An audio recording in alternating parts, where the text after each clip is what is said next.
Good evening, everyone, and welcome back to tonight's bedtime story. This evening, we're diving further into even more tales to give you goosebumps by R.L. Stine, special edition number 3 with 10 spooky stories inside. This evening, we're going to dive into number 2, Home, Sweet Home.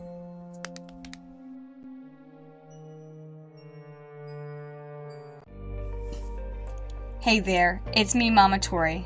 I'm just popping in here to touch base for just a moment before the story. I notice many viewers aren't subscribed despite the growing traffic. I'm hoping to reach 500 subscribers by the end of the year, and it would mean a lot to me if you could subscribe as well. Liking and leaving a comment about your thoughts on the story help as well, and of course make sure to enable your notifications so that you can get a regular bedtime story from me every night. I also sponsor myself, so if you'd like to support my channel and small business, check out my products on Etsy, my books on Amazon, or even consider joining my Patreon.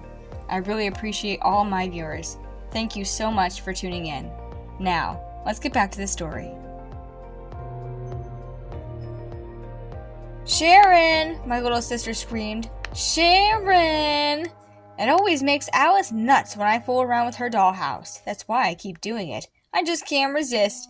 It's bad enough to be 12, still sharing a room with my little sister, but that dollhouse takes up way too much space.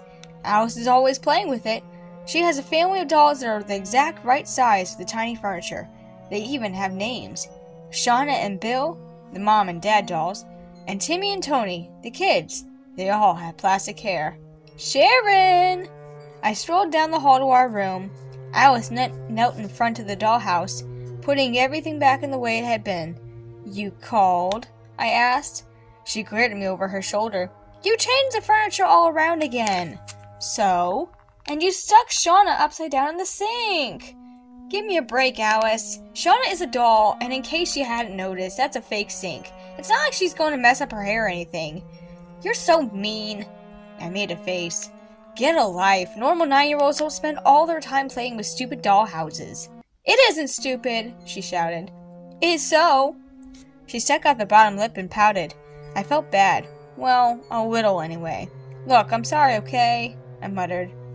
I flopped down on my bed. Alice didn't say anything for a while. Then she set the roof back on the dollhouse and stood up. "Sharon?" "Yeah?" "Want to ride over to the garage sale with me?" "Don't you have any friends?" I asked. "None of them can go. Besides, it's on the East Bay Street, and none of them are allowed to go that far by ourselves."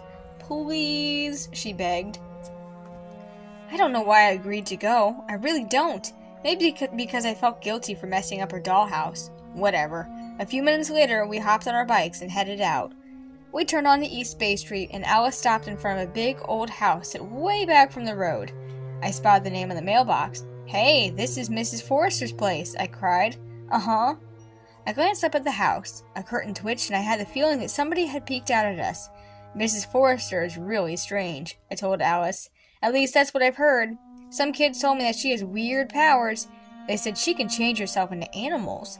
"No way!" exclaimed Alice. "I saw her one time," I insisted. "She's totally scary. She's got big, black eyes that glare right through you. Her hair is as black as her eyes with a streak of white right down the middle that looks like a lightning bolt."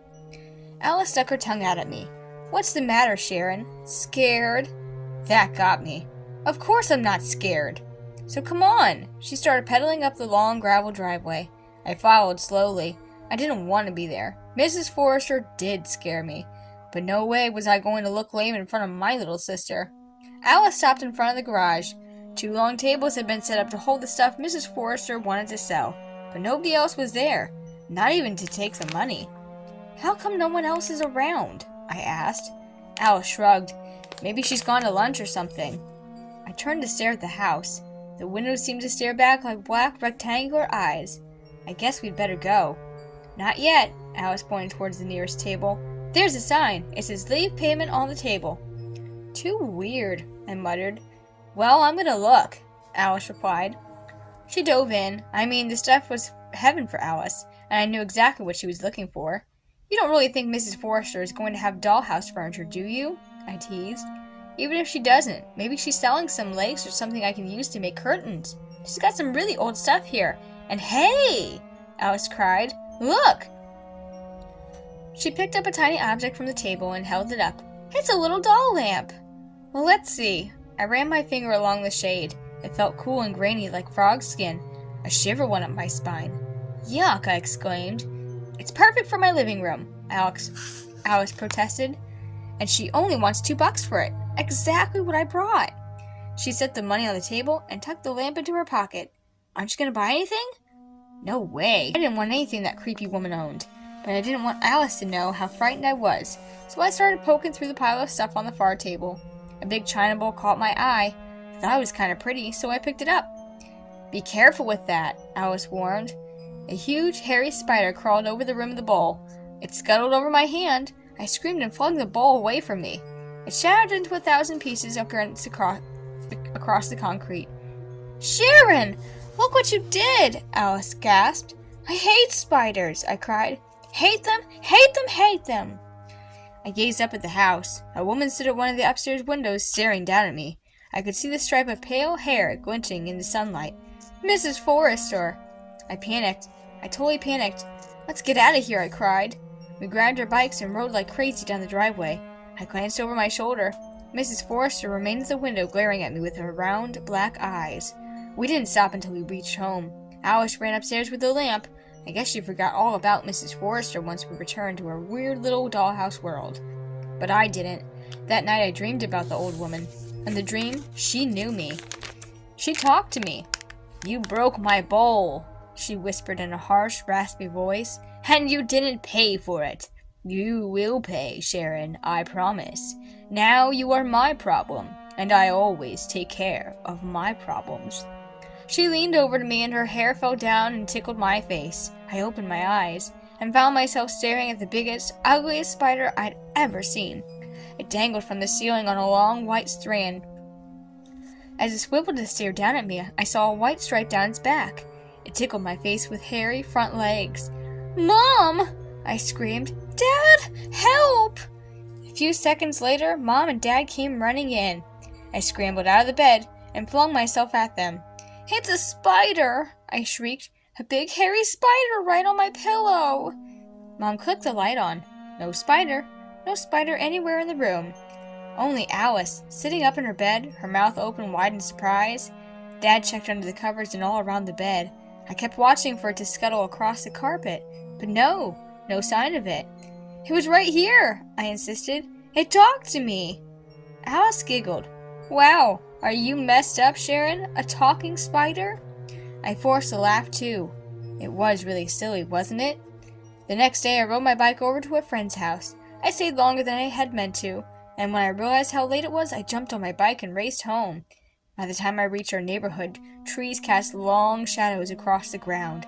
One more block and I'd be home. I checked for traffic, then started crossing the road. Huh?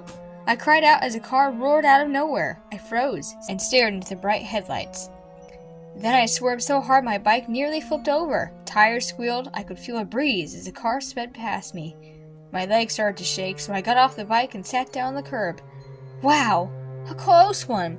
I couldn't understand where the car had come from. I'd looked both ways after all. A faint scrabbling sound floated up from the storm sewer beside me. I peered into the dark opening and I couldn't see anything at first. Then something moved in the darkness. Something small and quick. My heart began to pound. A big hairy spider clambered out of the sewer onto the curb. It had a pale stripe down its back. I leaped up and ran down the block into my house. It took me a while to get my breath back. This didn't make any sense. Where were all the spiders coming from? I didn't know the answer, but I did know one thing. I hadn't been dreaming last night. I kept picturing that pale stripe down the spider's back. I shuddered. I suddenly felt so afraid. I didn't even go back out to get my bike. After dinner, I headed upstairs to do my homework. Alice had dragged the dollhouse out into the middle of the room. Tiny chairs and tables and beds and bathtubs littered the floor. Hey, I protested. You're trashing my side of the room. I can't even get to my desk to do my homework. So do it on your bed, Alice shot back. I started to my bed and heard a crunch. Oh! I gazed down and saw that I had stepped on one of the dolls. Shauna. Her hand had broken off. Alice instantly burst into tears.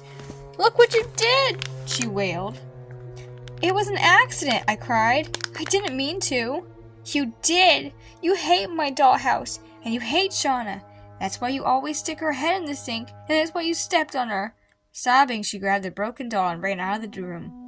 With a sigh, I flopped down on my bed. Stupid dollhouse. I glanced up. My breath stopped. No! The spider. The spider with the white stripe. It clung to the ceiling with its thick, hairy legs. If it let go, it would have landed on my face. I shrieked and rolled off the bed, and when I glanced up, the spider was gone. For the next couple of days, Alice wouldn't even talk to me. She walked past me as if I were invisible. Just before dinner on Friday, I caught up with her in the hall. Alice, listen, I pleaded. I'm sorry about Shauna. I really didn't mean to step on her. I really didn't. She stared at me for a moment. It's okay. Dad fixed her hand. I felt better, but I just couldn't keep from teasing her. I promise I won't put Shayna's head in the sink again, I offered. You won't? Nope, I'll work on Bill for a change. She stuck her tongue out at me and then she spun around and headed for the dining room, probably to tell. I started after her, but then I heard the sound of glass tinkling above me and gazed up at the chandelier. Its glass prism quivered, sending rainbows shooting around the room. It happened every time a breeze flew in from the front window. Except the window was closed. The tinkling of glass grew louder. The prism shook wildly. Before I could move out from under it, the chandelier broke away from the ceiling.